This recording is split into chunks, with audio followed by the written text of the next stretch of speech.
ಸಿದ್ದರಾಮಣ್ಣವರಿಗೆ ಕಳಂಕವನ್ನು ತರಬೇಕು. ಸಿದ್ದರಾಮಣ್ಣ ಮತ್ತು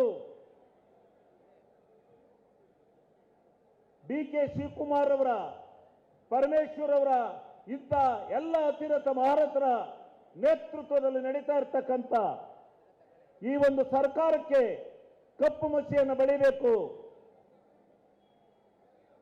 ತಮ್ಮ ರಾಜಕೀಯ ಜೀವನದಲ್ಲಿ ಏನು ಸ್ವಚ್ಛತೆಯನ್ನು ಇಟ್ಟುಕೊಂಡು ಪ್ರಾಮಾಣಿಕವಾದಂಥ ರಾಜಕಾರಣವನ್ನು ಮಾಡಿಕೊಂಡು ಸಿದ್ದರಾಮಣ್ಣವರು ಬಂದಿದ್ದಾರೆ. ಅವರ ಮಸಿ ಬೆಳಿಬೇಕು ಅಂತಕ್ಕಂಥ ದೃಷ್ಟಿಯಿಂದ ಅವರ ಮುಖಕ್ಕೆ ಈ ಕೆಟ್ಟ ಪ್ರವೃತ್ತಿಯ ನಾಟಕದ ವ್ಯವಸ್ಥೆಯನ್ನು ಮಾಡ್ತಾ ಇದ್ದಾರೆ.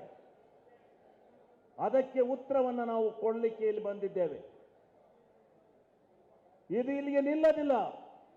ಮೈಸೂರಿಗೆ ಹೋಗುವವರೆಗೂ ಇದೇ ರೀತಿ ಸಭೆಗಳು ನಡೆಯುತ್ತೆ. ಅವರಿಗೆ ನಾವು ಈ ವೇದಿಕೆ ಮುಖಾಂತರ ಕೇಳ್ತಾ ಇದ್ದೇವೆ, ನಾವು ಇಲ್ಲೇನು ಆಪಾದನೆಯನ್ನು ಮಾಡ್ತೇವೆ. ಬಿಜೆಪಿಯವರೇ, ಕಾಂಗ್ರೆಸ್ನವರೇ, ನಿಮಗೆ ತಾಕತ್ತಿದ್ರೆ, ನಿಮಗೆ ಮಾನ ಮರ್ಯಾದೆ ಇದ್ರೆ, ನಿಮಗೆ ತಾಕತ್ತು ಮಾನ ಮರ್ಯಾದೆ ಇದ್ರೆ ಬಿಜೆಪಿ ಮತ್ತು ಜೆಡಿಎಸ್ನವರಿಗೆ ಗೌರವ ಇದ್ರೆ ದಯಮಾಡಿ ನಮಗೆ ಉತ್ತರವನ್ನು ಕೊಡಿ. ಉತ್ತರವನ್ನು ನಾಳೆ ನೀವು ಇಲ್ಲಿ ಬರ್ತೀರಿ. ಬಂದಂತ ಸಂದರ್ಭದಲ್ಲಿ ಉತ್ತರವನ್ನು ಈ ತಾಲೂಕಿನ ಜನತೆಗೆ ಕೊಟ್ಟು ಮುಂದಕ್ಕೆ ಹೋಗಬೇಕು.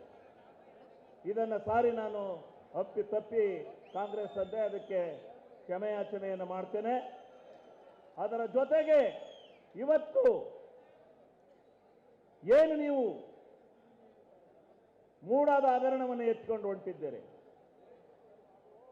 ಆ ಮೂಡಾದ ಹಗರಣದಲ್ಲಿ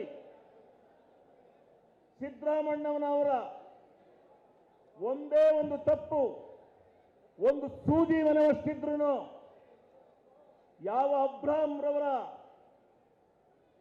ಹೆಸರಿನಲ್ಲಿ ರಾಜ್ಯಪಾಲರಿಂದ ಷಂಡ ತಂತ್ರವನ್ನು ಉಪಯೋಗಿಸಿ ಈ ಸರ್ಕಾರಕ್ಕೆ ಮತ್ತು ಸಿದ್ದರಾಮಣ್ಣವರಿಗೆ ಮಸಿ ಬಳಿಯತಕ್ಕಂಥ ಕೆಲಸವನ್ನು ಮಾಡಲಿಕ್ಕೆ ಹೊಂಟಿದ್ದಾರೆ.